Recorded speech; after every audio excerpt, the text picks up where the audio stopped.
Hello all, welcome.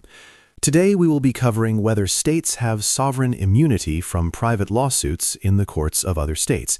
As part of this video, we will cover the audio recording of the case and also cover the decision by the court at the end. Gilbert Hyatt, an inventor, moved from California to Nevada and claimed Nevada as his state of residence. California's Franchise Tax Board investigated Hyatt's residency claim, asserting he owed California income taxes. Hyatt sued the Franchise Tax Board in Nevada State Court, alleging that the board's investigation was abusive and that it committed intentional torts, including invasion of privacy and intentional infliction of emotional distress. A Nevada jury awarded Hyatt nearly $400 million in damages. The Franchise Tax Board argued that it was entitled to sovereign immunity from suit in Nevada's courts. The Supreme Court had previously addressed an earlier phase of this case and ruled that the full faith and credit clause did not require Nevada to grant California the same immunity California would enjoy in its own courts, but left open the broader question of whether the Constitution bars suits by private parties against a state in the courts of another state. The central legal question was whether the Constitution permits a private party to sue a state in the courts of another state, or whether principles of sovereign immunity bar such suits. Following is the audio recording of the actual court hearing. Their argument next in Case 14-1175, Franchise Tax Board of California versus Hyatt. Mr. Clement. Mr. Chief Justice, and may it please the Court, the states entered the Union saddled with substantial war debts. As a result, critics of the Constitution were quick to point out any possibility that the states could be haled into court by individual citizens without their consent in order to secure potentially bankrupting judgments. When this Court opened up the possibility of just such a judgment by allowing Chisholm, a South Carolina citizen, to sue the sovereign state of Georgia in this court, the nation quickly and emphatically reacted with the 11th Amendment that eliminated the possibility of such a suit even in this most neutral of federal forums. Regardless of all that, respondents' position is that if Chisholm had turned around and sued Georgia in South Carolina state court, and South Carolina, in its unreviewable discretion, decided to exercise jurisdiction over the sovereign state of Georgia, there is nothing in federal law. There's one significant difference there, Mr. Clement, which is that states are on a par with each other. So there's a kind of mutuality. So if one state does something to you that you don't like, you can turn it around and do it to them. And that mutuality also makes it less likely that the state will do that thing to you in the first place because they know that. So I think what Mr. Farr says is the fact that there was this outrage with respect to a federal court might not have registered in quite the same way when states were aware that they were on a par with each other and that they had many weapons that they could use against each other. Well, Justice Kagan, here's why I disagree. And because most of the weapons that independent nations would use vis-a-vis each other to ensure that sovereign immunity as of comity did not become sovereign immunity in name only are precisely the tools that the states surrendered to the national government in the plan of the convention. So if South Carolina had— Well, for sure, Mr. Clement, you couldn't go to war with the neighboring state anymore. And that's a difference. But you could say, if you're going to treat me like that, I'm going to treat you like that. And you have other ways of dealing with a state that you wouldn't have with the federal government. Well, Justice Kagan, 2 points. First, it's not just the act of war. It's the ability to impose trade sanctions. It's the ability to withdraw your ambassadors. All of that is taken away from the states. Is there anything in our jurisprudence or our constitutional tradition that say states can protect each other by retaliating against each other? Well, that's the second point I was going to make, Justice Kennedy, which is it's an odd thing to think that the framers, who had just experienced the Articles of Confederation, where they had unsatisfied judgments and the potential that if the state of New York went after the state of Georgia because Georgia hadn't complied with the requisition for funds, that there'd be civil war, the idea that the way they would want sovereign immunity, which no one doubted exists, enforced, was that kind of race to the bottom. I thought that it's illegal for a state to ban Washington apples. Well, there is that. It's something that's implicit in the Constitution, and I think Mr. Clement, to take it down to the practical level, and we're not getting involved with war. Take Nevada against Hall.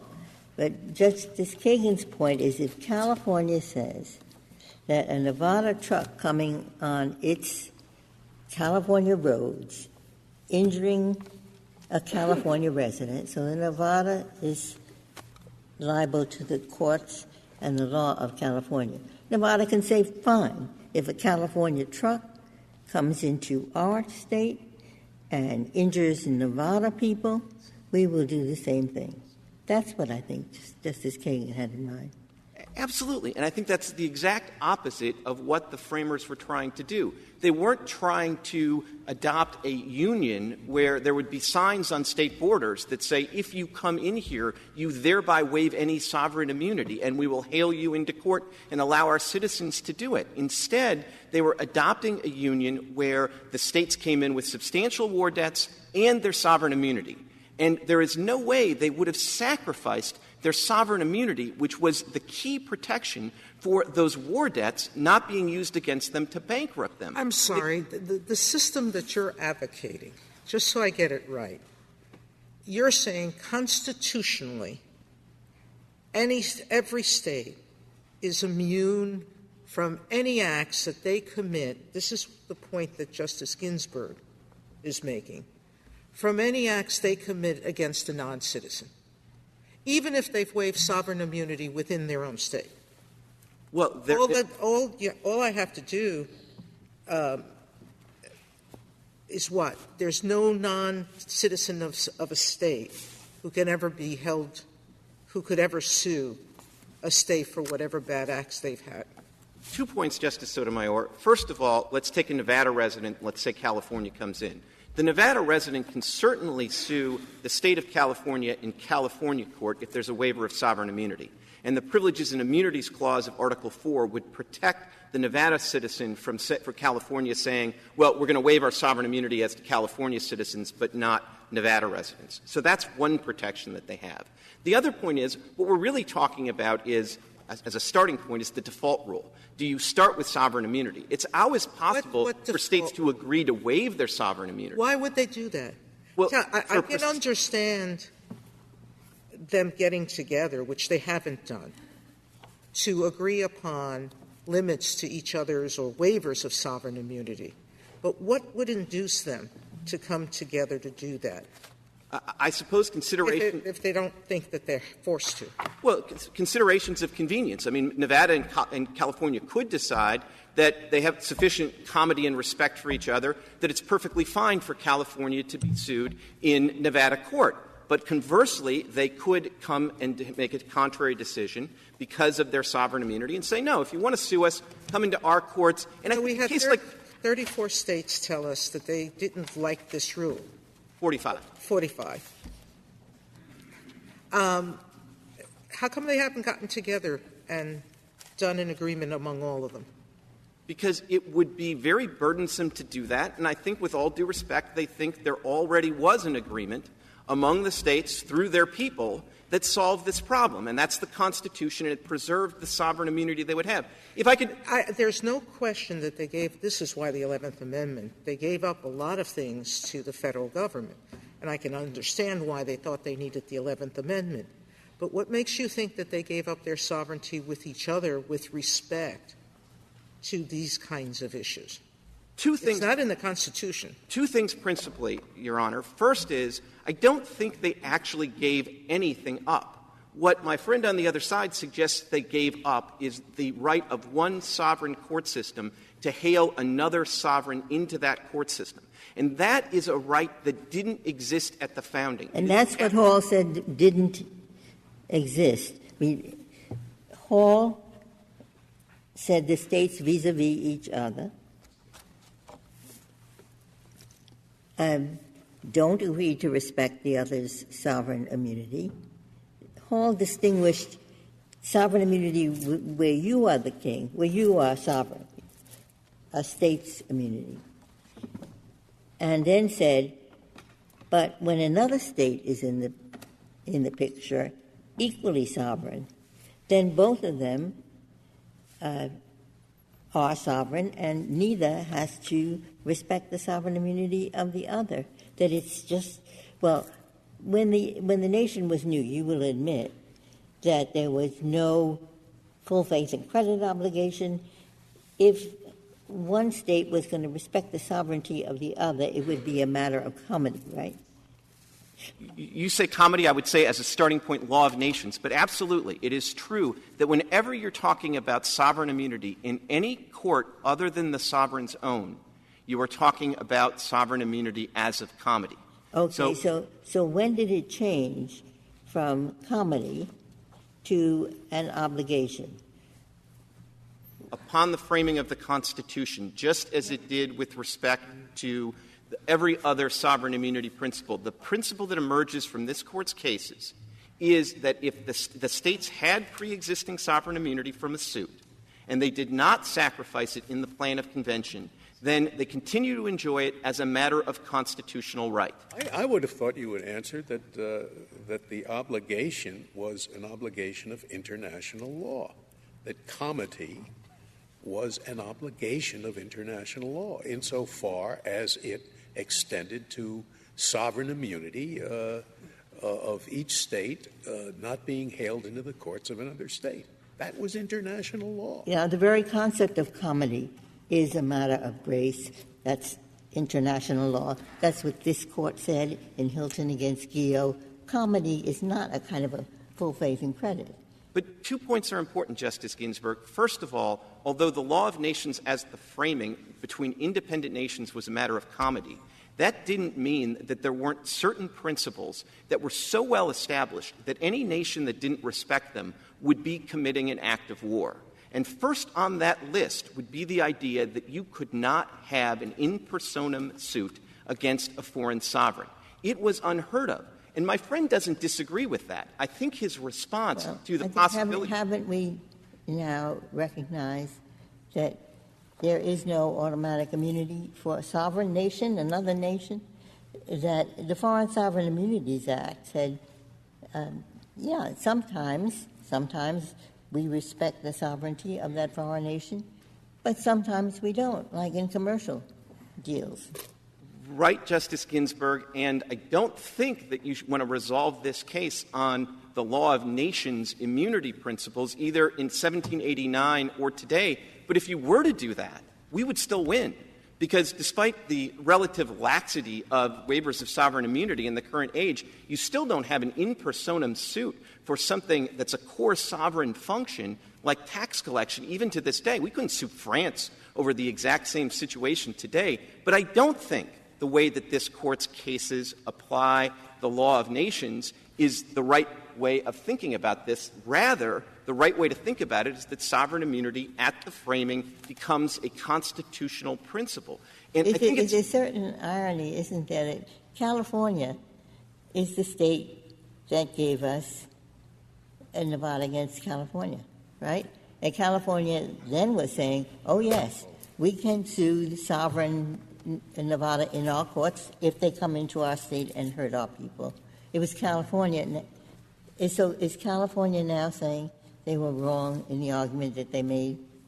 Well, I think the FTB is asking you, which is an arm of California, is asking you to overrule Hall. So I think it is fair to say that there is some buyer's remorse on the principle of Nevada against Hall by the sovereign state of California. But we're not stopped. Well, California has joined the amicus brief, is it not? They didn't, but I think that's because they felt that an arm of state was already here. So I think that explains that. But I want to make one point very clear, which is this Court has a whole host of state sovereign immunity cases dealing with the federal courts. Every one of those cases, every one of the federal court cases, and indeed every state sovereign immunity case with the exception of Alden against Maine, is a case that's applying sovereign immunity as of comity, because the new federal court system is a foreign court system. The sovereigns did not have sovereign immunity as of right in any distinct court system of a superior sovereign or of an independent nation. So when this Court says, well, the states had sovereign immunity and they didn't sacrifice it in the Constitution, they're not talking in those cases about sovereign immunity as of right. They're talking about sovereign immunity as of comity. So, too, in the tribal immunity cases. Well, and everybody on this Court— Mr. Clement, what do you do with — I mean, one time we had this issue, in the argument that you're making was made in Alden, and the Court spent over 2 pages distinguishing Nevada v. Hall on that very point that when there are 2 sovereigns involved, then it's different. Oh, absolutely. And that's because Alden is the only case that involves sovereign immunity in the state sovereign immunity context. There are also federal sovereign immunity cases. But in the state sovereign immunity context, Alden's the only one that's dealing with sovereign immunity in the sovereign's own court system. Every other one deals with sovereign immunity in a different court system, either the federal court system or the tribal court system. But Alden does say, we determined the Constitution did not reflect an agreement between states to respect the sovereign immunity of one another.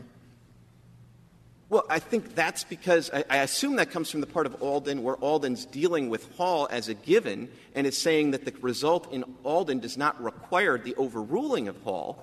I would take that. That's fine. That's true. They are different issues. I do think they create one anomaly after another. I mean, Chisholm can't sue Georgia in a perfectly neutral federal court. Chisholm can't sue Georgia in Georgia court, but Chisholm can sue Georgia in the least neutral court available, the state of South Carolina. That doesn't make any sense. There's also the anomaly that apparently Alden's mistake was suing Maine in Maine court. If Alden would have sued Maine in New Hampshire court, probably for federal law or maybe for state law, then that suit could have gone forward. It is also anomalous that the tribes apparently have greater immunity than the states, even though they're inferior sovereign, because you applied these same principles to recognize tribal sovereign immunity. And the dissenters in footnote 1 of those cases, even they recognize, well, states are different because they're a superior sovereign. Well, they are not totally bizarre. It flows from the principle in Nevada that the state maintained the sovereign power to define the jurisdiction of its own courts, which is also an important sovereign power. So if you look at that power, then you have to say, well, what is it in the federal Constitution that limits or takes away that sovereign power? So that's, I think, where I'm left after Nevada, and now you have a whole set of arguments, but they require us, for the most part, to overrule several cases. Well, I don't think so, Justice Breyer. Let me make 2 points, one of which may not be particularly responsive to you, which is to say that I think all of this Court's post-Hall decisions, some of which you haven't joined, actually suggest that the burden's not on me to show where in the Constitution it was taken away, but that the burden is on my friend to show where the Constitution specifically took away the state sovereign immunity, where they surrendered it. But I still think, Justice Breyer, I'm not trying to not get your vote, because I think even if the burden is on me to show where the Constitution took it away, I think I can. I think it's implicit, but I think it is implicit in 3 places. Article 3, the 11th Amendment, and all the provisions that took the diplomatic and war tools away from the states. Or I'd like to get your response to the second part of this, because I'm finding that rather hard, and it seems to me intuitively, at some level, correct that a state like Nevada should not be able to give less sovereign immunity to California than it gives its own officials. So I thought, well, where in heaven's name does that come from? And that's what's bothering me, and I'd like a theory. All I have so far is this. Full faith and credit, 2 statutes, sometimes exist. And there's also, when you're giving full faith and credit, the competing principle that if you have a policy of your own state that cuts the other way and it's reasonable and so forth, you don't give full faith and credit. And here, if you're following that kind of principle, the same kind of principles in the Commerce Clause, too, you would say, fine, Nevada, since it doesn't give its own people the sovereign immunity, doesn't have to recognize California's because of the public policy it's following. But as soon as they run out of sovereign immunity, which is at $50,000, I think, now they have no reason. And therefore, they have to follow California's law. Now, I raise that because it's in the back of my mind. I've been thinking about it. And I don't find in the briefs either that theory or a competing theory about why you can't. You see where I'm going? I think I'd love your view on Justice Breyer, and I'm going to give you my best answer on that, which is ultimately going to loop back to Hall. So my best answer on that is the way to think about this is Nevada has said we're going to apply Nevada law, not California law, and Hyatt 1 says that they can do that. But then, when they start to apply Nevada's law of sovereign immunity, they get to the point where there's a $50,000 damage cap, and they say, unbelievably in my view, but they say, oh, well, this statute only applies to Nevada government agencies, and you're not a Nevada government agency, so you don't get the benefit of it. Now, if Nevada did the exact same thing to a citizen of California in a damage cap that applied not to sovereigns but to citizen, I read my friend on page 52 of his brief to say that that would violate the Privileges and Immunities Clause of Article 4, that you couldn't just say, well, no, that's a benefit only for Nevada residents. So his position ultimately is the sovereign is worse off than the citizen, which can't be right. Now, I think there are two ways to respond to that complete anomaly. One is to say that although maybe it's not right there in the text of it, that the principles of Article 4's full faith and credit clause provide the same principle, the same protection that the Privileges and Immunities Clause applies to a citizen. But I think ultimately the better way to look at it is to say the reason the framers put the Privileges and Immunities Clause in Article 4 of the unamended Constitution is they realized states could be sued in other states' courts. So there was a vulnerability they needed to address. They simultaneously implicitly recognized that there was no way on earth that a sovereign could be sued in another state's court because of age-old sovereign immunity principles, so they didn't feel they needed to give express protection to the sovereign the way they did to the citizen. Mr. Clement, I assume, but maybe I'm wrong, that it follows from your argument that a state could not adopt the equivalent of the Foreign Sovereign Immunities Act and make other states suable in their state courts for commercial activities. Not of its own force. I mean, I think one way of thinking about this is I don't think one I don't know what you mean, not of its own force. Well, they might be able to agree to that mutually as a waiver of their sovereignty. No. I'm talking about a state just enacting state legislature enacting a statute that is the equivalent of the Foreign Sovereign Immunity. Yeah. Any foreign state that is doing business, not just foreign country, foreign state that's doing business in this state can be sued. If it's I think that's a power they yielded to the federal government in the plan of the convention. But that does so that creates something of an anomaly, which is that foreign states can be sued, but your sister state can't. That's a little strange, isn't it? No, I don't think it is strange, Your Honor. But I think come at it from a different angle, and maybe you get to a different place. I don't know. But I think it would be plain as day that the day after the plan of the convention passes, the state of South Carolina can't entertain a suit against His Majesty the King of England in South Carolina court because of law of nation principles first, or the fact that they yielded the opportunity to do that to the federal government. I think in the same way the states yielded their ability to make determinations, make treaties with foreign governments over foreign sovereign immunity. They yielded that to the federal government. But vis-a-vis each other, what they preserved as a constitutional matter is an immunity from being hailed into each other's courts. But, Mr. Clement, Justice Scalia's question does suggest that there are sovereign interests on both sides of this, right? There's one is I want to have sovereign immunity, I want to avail myself of sovereign immunity, and the other is I want to subject another state to my court system when I feel like it. And I want the choice of doing that or reaching an agreement with another state that we should all treat each other nicely. So on your view, the states are giving up some significant sovereignty interest. They're keeping one, but they're also giving up one. And the question that you have to answer is, why is it so obvious that the states would have made that choice rather than the other choice, which is, hey, it's been working out for us just fine to have the choice and to deal with our states on a going-forward basis on principles of mutuality? Justice Kagan, I think there's two reasons that it is glaringly obvious that the states would have made exactly the choice I'm suggesting. One is they weren't giving up anything they actually thought existed. They did not think, because the law of nations categorically forbid it, that they had the power to assert in personam jurisdiction over a foreign sovereign. They absolutely — yes, it was law of nations that laid down that principle. But didn't Chief Justice John Marshall explain that as to a foreign country, yes, there was a rule of comity, but it was not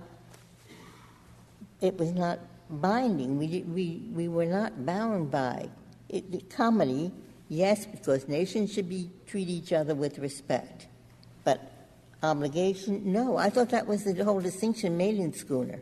Well, Justice Ginsburg, 2 points about that. First of all, here is what Chief Justice Marshall says about the amenability of the sovereign to suit. He says, quote, one sovereign being in no respect amenable to another. He lays it down that as the bedrock principle of international law. Now, it is true that when you're talking about international law, every nation has the raw power to disregard international law. So the United States — He put it in terms of raw power, did he? I think if you read the whole opinion, that's exactly what he's saying. You would have think about it. Schooner Exchange arises in 1812. We're already at war with Britain. So he did have — the federal courts would have the raw power to exercise jurisdiction over a ship of France, but there's a very good reason they didn't do it, because they recognized that asserting that kind of authority would be equivalent to an act of war. And that's why I think it's so obvious that the states did give this up, because the authority to bring in a foreign sovereign into your court was unthinkable to that generation as a flat violation of the law of nations. And if they did it, it would be committing an act of war. And that's exactly like the other things that they gave up. The second reason I think it's glaringly obvious, though, is that on the one hand, they give up something that's inchoate and a violation of the law of nations. Sovereign immunity, on the other hand, is the single most important issue they're dealing with because of those war debts. And that's why they're not going to — if they had to make a choice, a conscious choice, they would gladly give up some inchoate right they've never exercised in exchange for preserving themselves from the possibility of an individual citizen suing them and procuring a possibly bankrupting judgment. If I could reserve the balance of my time. Thank you, counsel.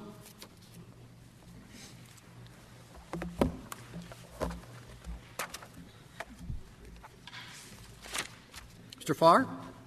Mr. Chief Justice, and may it please the Court.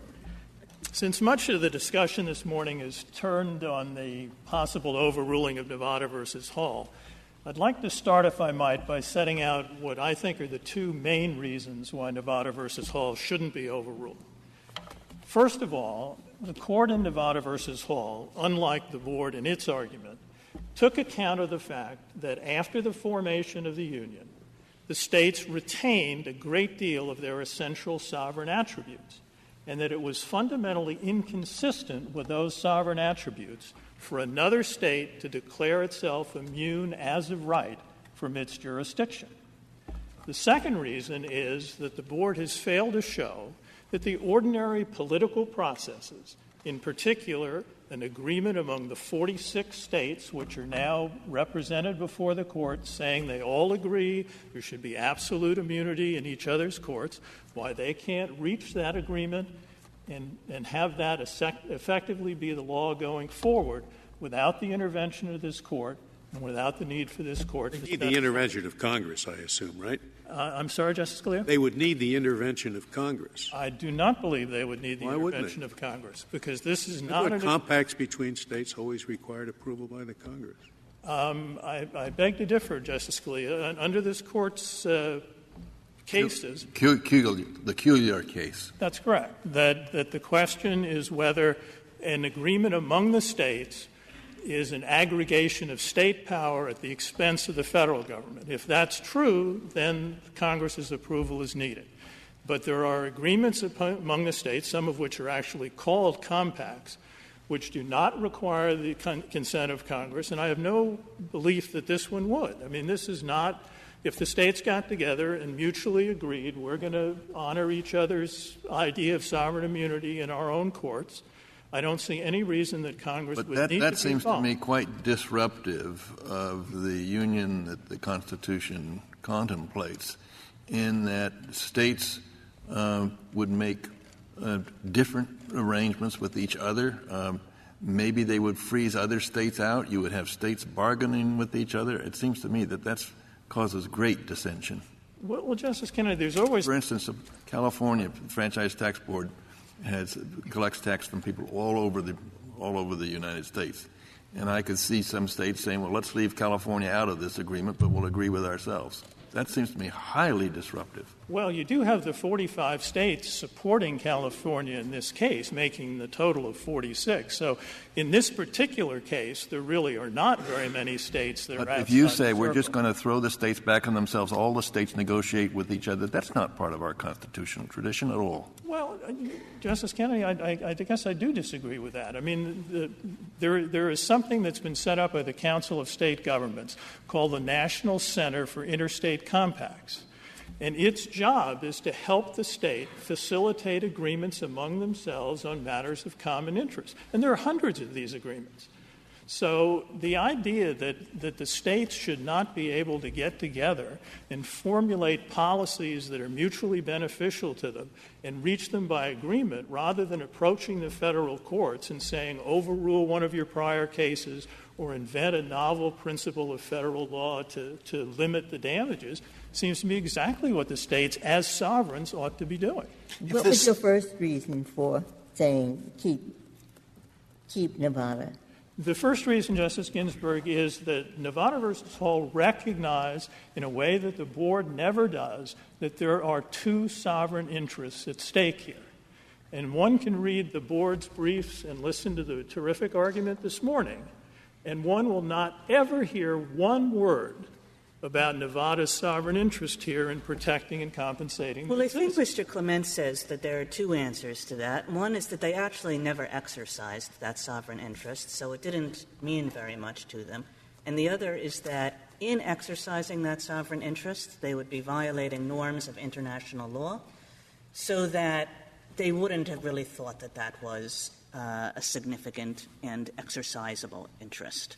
So those are his two arguments against that. Right, and I don't think, frankly, either one really carries much weight. I mean, the first one is a chicken or egg problem in a sense. It is true that the states had not exercised their power, if we're talking about the late 1700s. They'd only had the power for 10 years, but they hadn't exercised the power to subject other states to their jurisdiction. Nathan versus Virginia is an example where, with the intervention of the Pennsylvania executive officials, the Pennsylvania court said, no, we're not going to exercise jurisdiction over Virginia. But the other side of that, of course, is that they always had immunity as a matter of comity from the other states.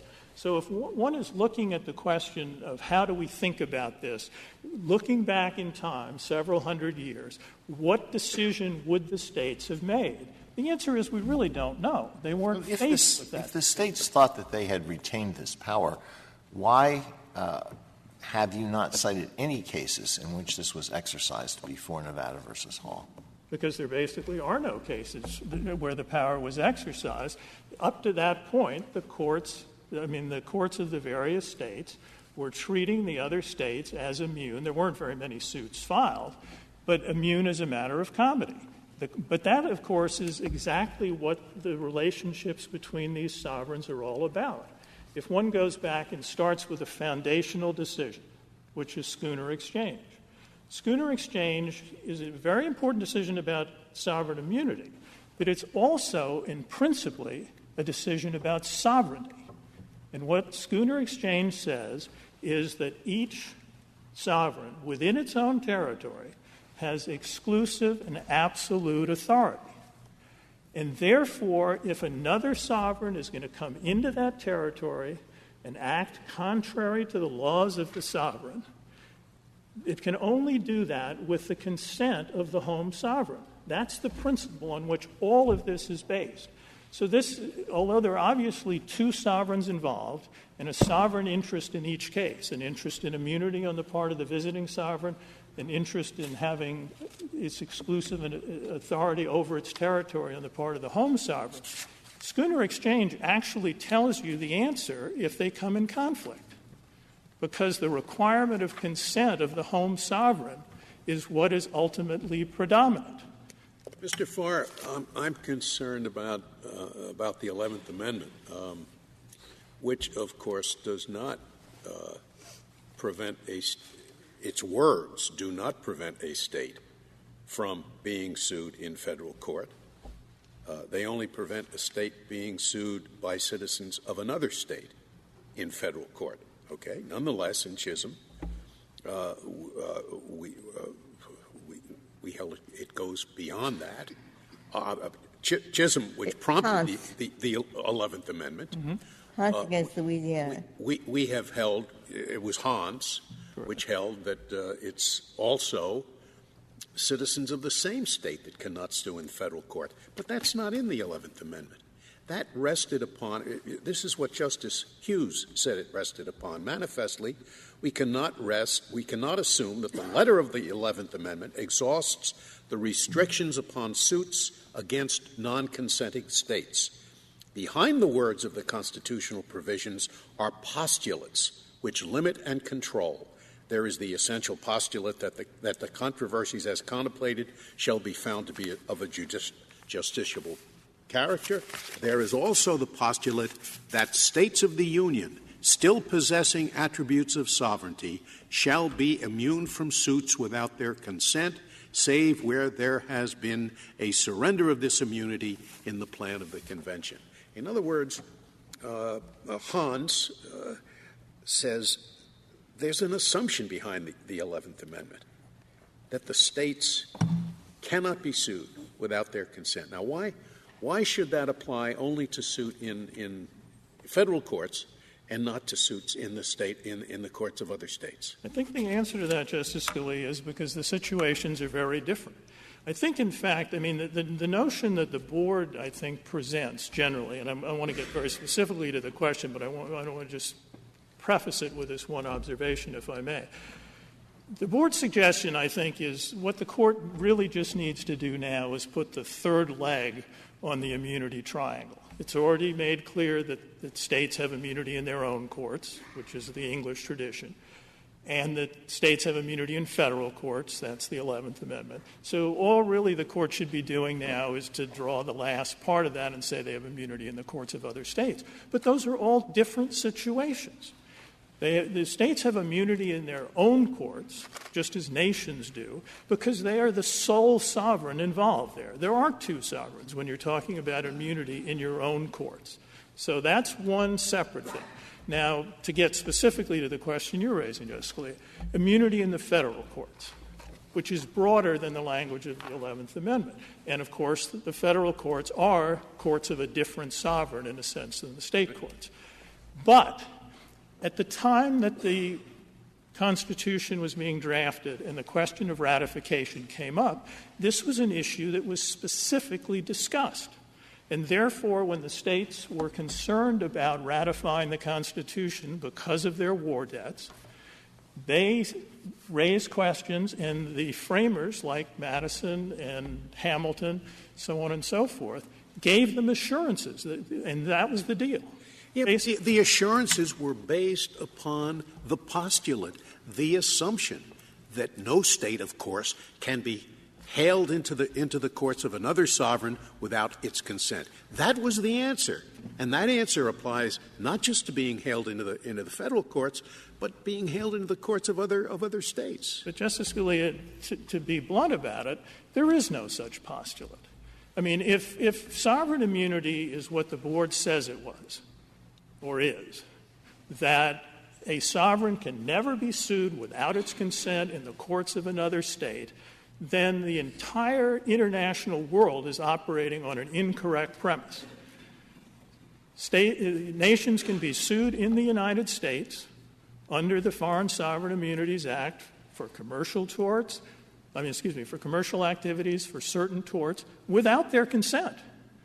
They can take the Republic of Austria case, the Altman case, where the Republic of Austria objects to the United States jurisdiction. They say it's outside the FSIA. They say you don't have jurisdiction over us. But the court doesn't say, you're right, you're a sovereign, it's unthinkable you would be subjected to suit in our courts.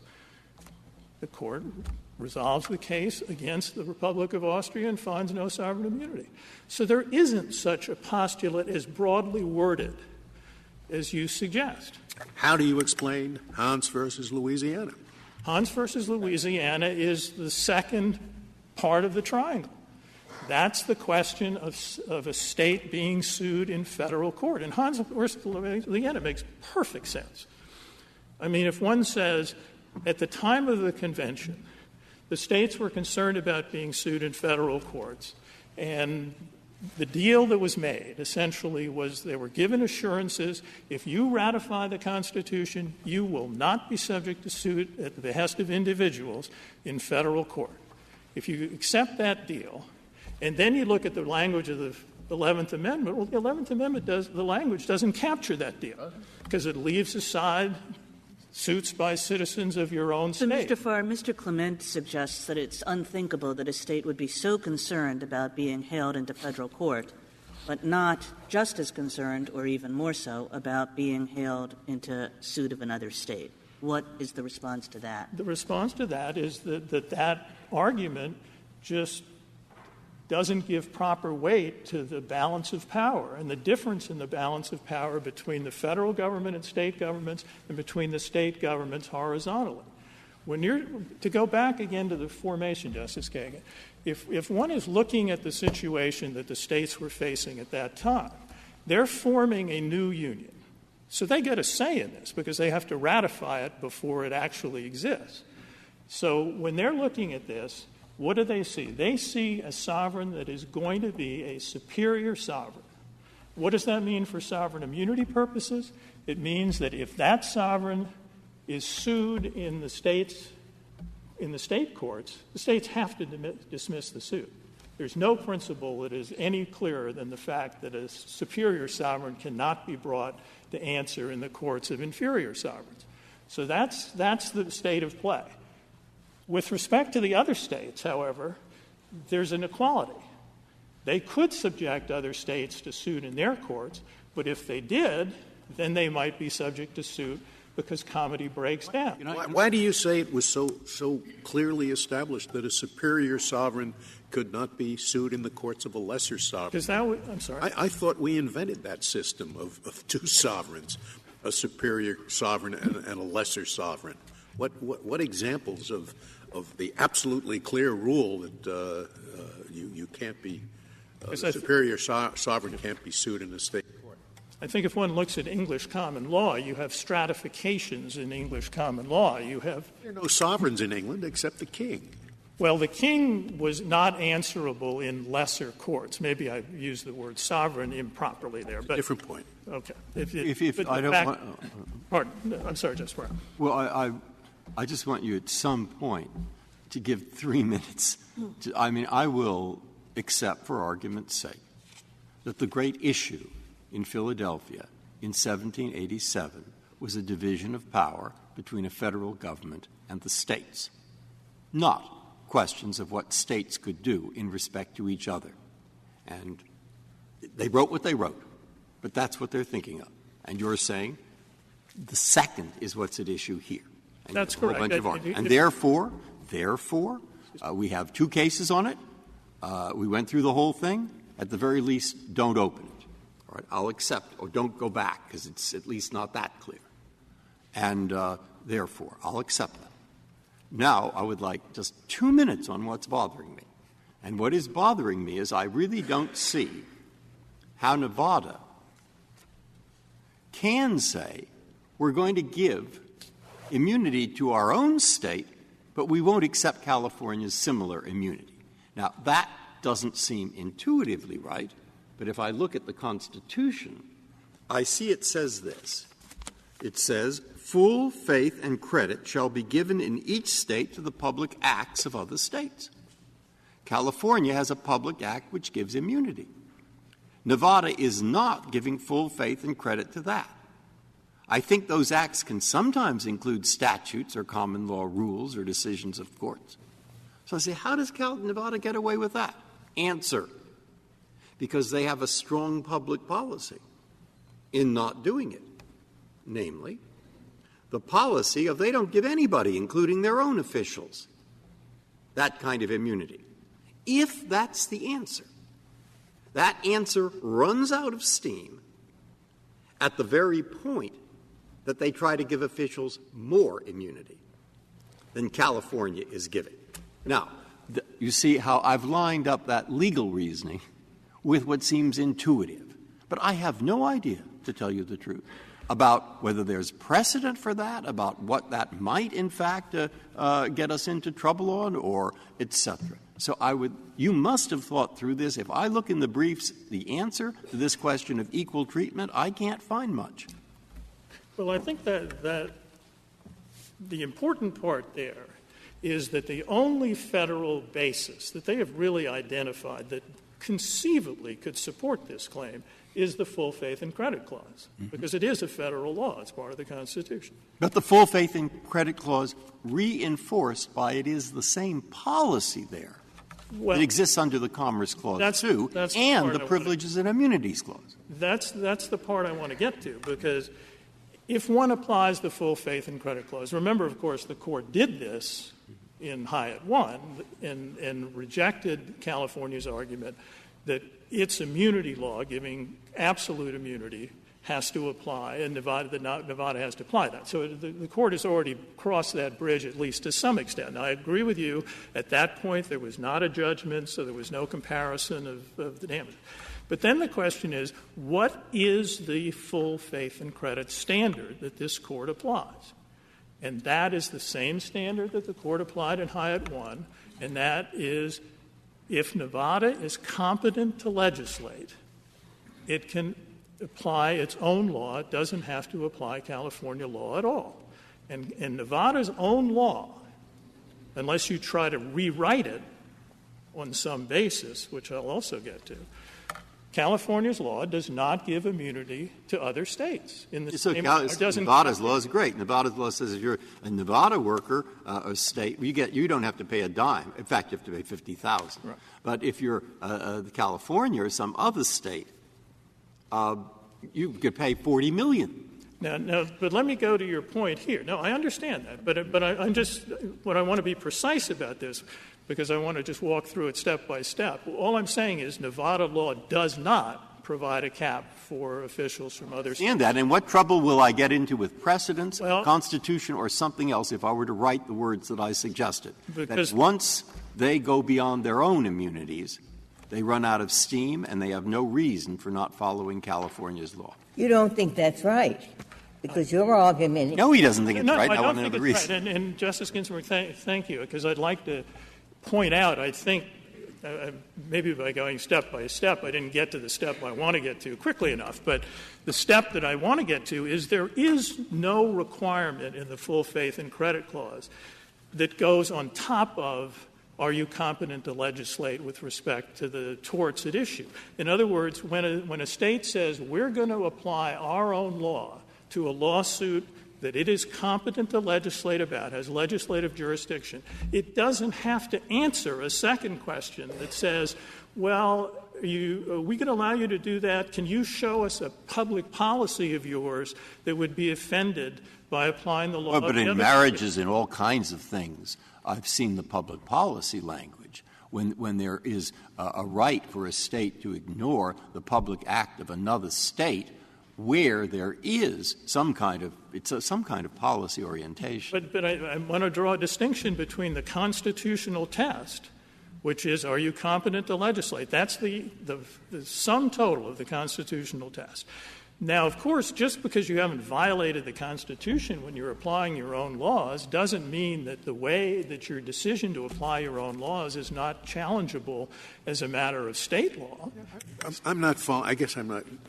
The California law that is being given, or that is argued to be given full faith and credit here, is what?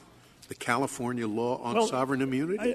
You're well right to be confused, Justice Scalia. All California says about sovereign immunity is we can't be sued in our courts. I don't think California has a law that says we can't be sued anywhere, do they? And if they did, would they have the jurisdiction to say that? I don't know. I don't think that, well, because of what the Court said in Hyatt 1, they don't have the power to enforce their own immunity and their laws on another state. What's being given full faith and credit, then, under the argument here? The original argument, the fact is that the Board has changed its argument about full faith and credit, and that's why it's confusing. In its brief, originally, the board said, we're asking that Nevada apply California's law of immunity. Now, they can't ask that it be applied totally because that was already rejected in Hyatt 1. So they say above the $50,000. That's what we're saying. Apply California's law of immunity above the $50,000 mark. In their reply brief, however, at pages 4 and 5, they're emphatic that they're not asking the court to apply California law at all. They say, we're asking that Nevada's law of immunity be applied. Well, that, in its literal terms, simply doesn't work. California's law of immunity doesn't apply to California. So what the board is groping for is some sort of loose principle that the court could apply to override a state's judgment about how to apply its own laws of immunity, all in the interest, I might note, of promoting state sovereignty. But leaving that aside, the question is, where would that come from? If let's assume hypothetically that California brought an original action in this court, and it said, we want an injunction ordering Nevada to apply its damages cap to all suits against California in Nevada courts. This is assuming the court doesn't overrule Nevada versus Hall, as I certainly hope it doesn't. What would the basis in federal law be for that lawsuit? The only basis that I see in their brief in federal law is the full faith and credit clause. And for the reasons I've explained, if you apply the standard full faith and credit constitutional provision, that does not help them. Comity is a voluntary doctrine among states, and their equal footing doctrine seems miles away from anything we're talking about. Secondly, even if the court had the power, some federal law generally, maybe federal common law, which is always something the court, I guess, can create if necessary, why would they particularly choose this rule? Because although it sounds perfectly logical, and it is a benchmark, I mean, Nevada uses it not without this one exception, but Nevada uses it to knock down punitive damages, claims against negligence, all of that. As a benchmark, it's a perfectly fine rule for states to choose. But as a mandatory federal rule to impose on the states, it's not quite so good. It's a little odd that the Nevada court said comity, as far as punitive damages, we're not going to slap California with punitive damages, but no comity for above $50,000. Well, I think that its explanation of that, I think, actually makes quite good sense. They say, you know, when we're compensating our people, we're not just compensating. Compensation serves two purposes. It serves the compensation. It helps the person obviously cope with their injuries. And I should, by the way, point out that under the overruling of Nevada versus Hall, anybody who's injured by a state gets nothing. But just that's a digression. Back to the main point. When you're talking, however, about a situation with the officials of another state, we have an element of protection, trying to protect our citizens. We don't need the same protection from our own government. We hire these people, we train them, we supervise them. We can keep things from getting out of hand like they did here, where somebody just sends out on a vendetta against a particular taxpayer. We can stop that. But not when it's another state. So the idea of having more compensatory damages in order to discourage that kind of behavior, it actually seems to me quite reasonable. Well, you seem to be arguing that no matter how hostile one state is to another, there would be no requirement. There would be no requirement for equal treatment. I mean, you're making that argument seems to point to the need to overrule Nevada versus Hall. Well, if that's the case, suppose Nevada really were completely hostile, uniformly, consistently hostile to California on issues of collection of taxes. Well, first there would be no remedy for that. And you could say, well, the states could enter into an agreement, but if it's not in the interests of both states, they wouldn't enter into the agreement. Well, I don't see why it isn't in the interests of both states. I mean, it is always true you can have an outlier state. But just to let me take the example, though, of California and Nevada. Because, again, if we're looking at equality here, which is supposedly what the equal treatment principle is all about, and I put equal treatment principle in quotes, if we're looking at that, another possible way of looking at things, which states and nations have done for years, is reciprocity. Now, if you look at this case from the standpoint of reciprocity, what do you look at? Well, that brings in Nevada versus Hall. And in Nevada versus Hall, there was no cap on damages. Nevada was subjected to unlimited damages in California. That's exactly the same thing that happened here. California was subjected to an unlimited compensatory Except that California had unlimited damages for its own people.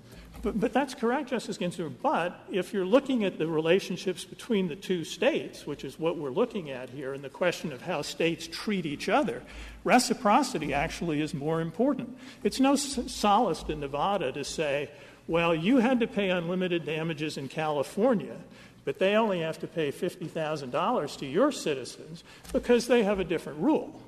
That doesn't help. Nevada is being treated unequally, whether the California rule is different or not.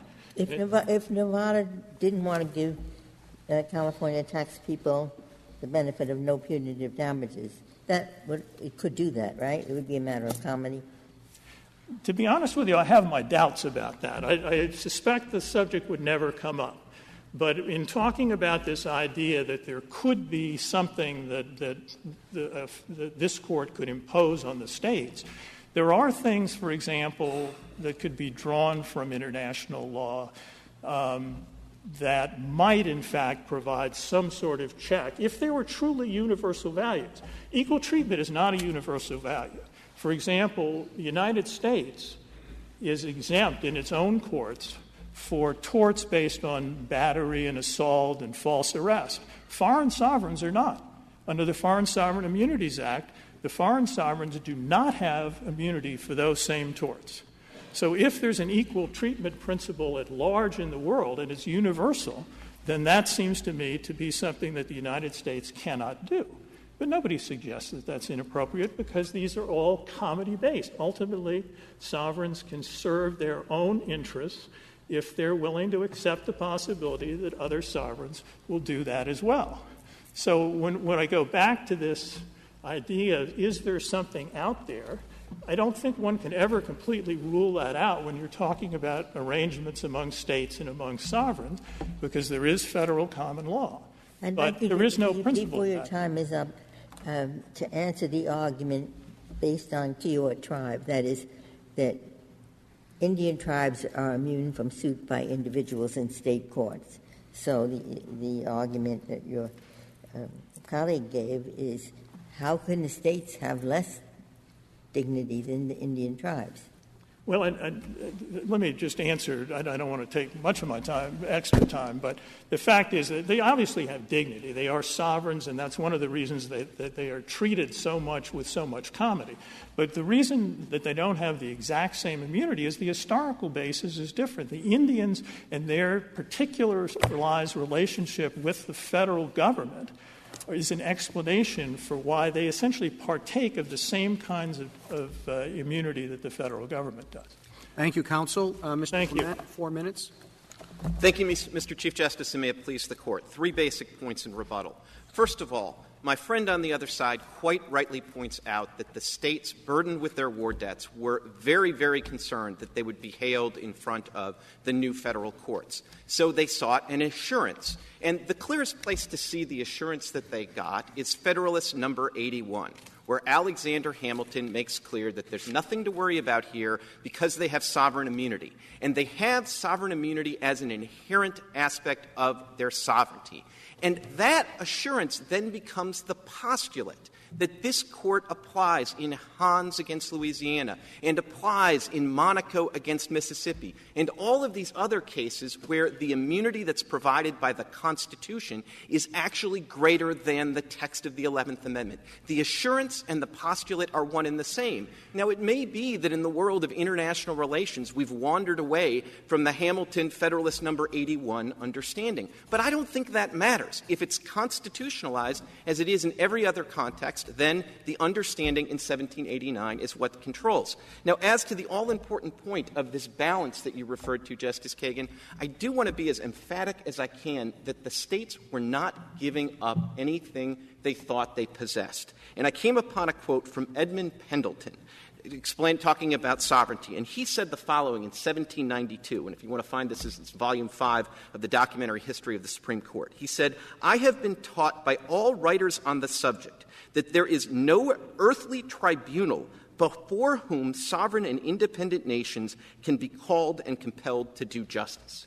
Now, I think that's pretty emphatic, and I think it pretty emphatically suggests that on the one hand, they weren't giving up anything that they could really exercise. On the other hand, they were desperately afraid of these war debts, and they were desperately wanted to ensure that they would preserve their sovereign immunity. I don't think the balance is even close. And what I think is so problematic about Respondent's position is that he seems to say that at the precise moment that the states were going to give up all of the tools that nations use to make comedy a reality, that they unilaterally disarmed. They gave up all those tools, and all they got was sovereign immunity as of comedy, which my friend's position makes clear is as voluntary as can be, and it's just a matter of grace. There's nothing that supports it.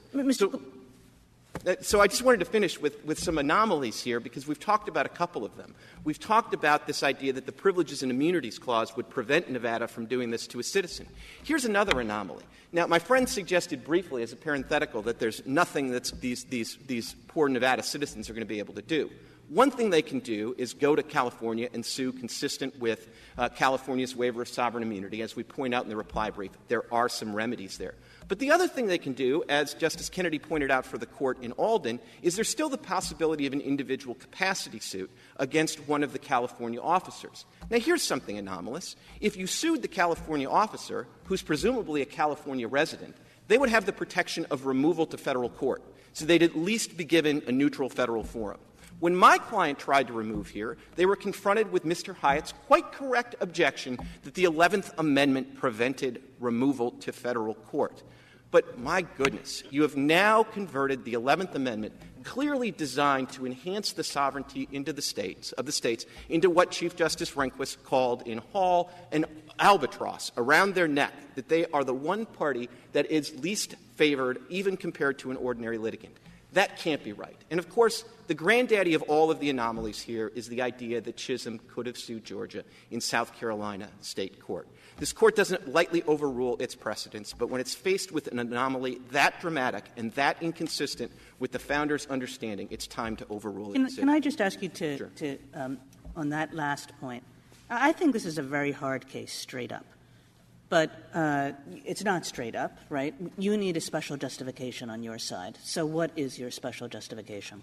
By special justification is workability, consistency with precedent. Those are all of the same, and lack of reliance interests. I mean, the special justification is there, but then this court elaborates a variety of principles that govern when it overrules precedents, and I think all of them point in our favor.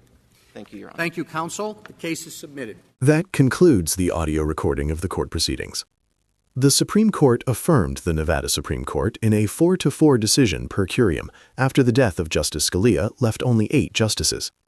The equally divided court issued no opinion, and the lower court decision stood without setting precedent. Because the court split evenly, the Nevada Supreme Court's ruling allowing the suit to proceed was left intact, but the decision carried no precedential value for other courts. The equal division meant the court could not resolve the sovereign immunity question it had agreed to decide. The case was later revisited by the Supreme Court in a subsequent term, where it ultimately overruled its prior decision and held that states do have sovereign immunity from private suits in the courts of other states. The 4-4 affirmance reflected the significant impact of Justice Scalia's absence on the court's ability to resolve closely contested constitutional questions during the October 2015 term. This concludes this presentation. If you have thoughts on this case and judgment, do comment below the video. Also, to receive notifications of future cases, be sure to subscribe to the channel. Please share the channel link with your friends and peers that you think may be interested in or benefit from it. Thank you.